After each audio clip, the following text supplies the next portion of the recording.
दैत्यों के गुरु शुक्र का वर्ण श्वेत है। उनके सिर पर सुंदर मुकुट तथा गले में माला है।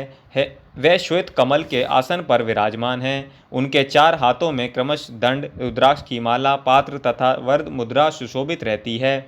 शुक्राचार्य दानवों के पुरोहित हैं। ये योग के आचार्य हैं। अपने शिष्य दानवों पर इनकी कृपा सर्वदा बरसती रहती है। इन्होंने भगवान शिव की कठोर तपस्या करके उनसे मृत संजीवनी विद्या प्राप्त की थी। उसके बल से युद्ध में मरे हुए दानवों को जिला देते थे।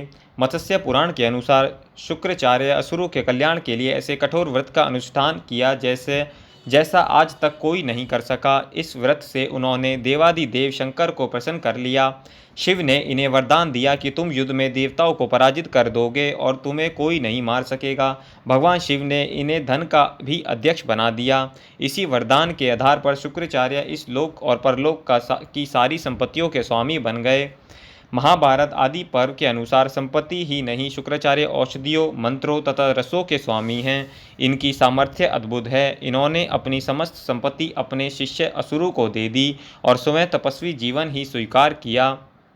ब्रह्मा की प्रेरणा से शुक्राचार्य ग्रह बनकर तीनों लोकों के प्राण का परित्राण करने लगे। कभी वृष्टि, कभी अवृष्टि, कभी भय, कभी अभय उत्पन्न कर ये प्राणियों के योगक्षेम का कार्य पूरा करते हैं। ये ग्रह के रूप में ब्रह्मा की सभा में भी उपस्थित होते हैं।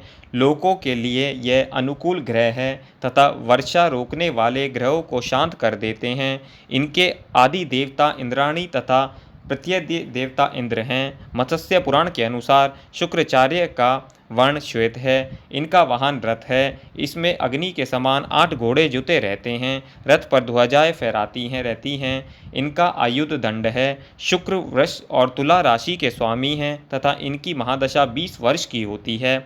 शुक्र ग्रह की शांति के लिए गो पूजा करनी चाहिए तथा हीरा धारण करना चाहिए।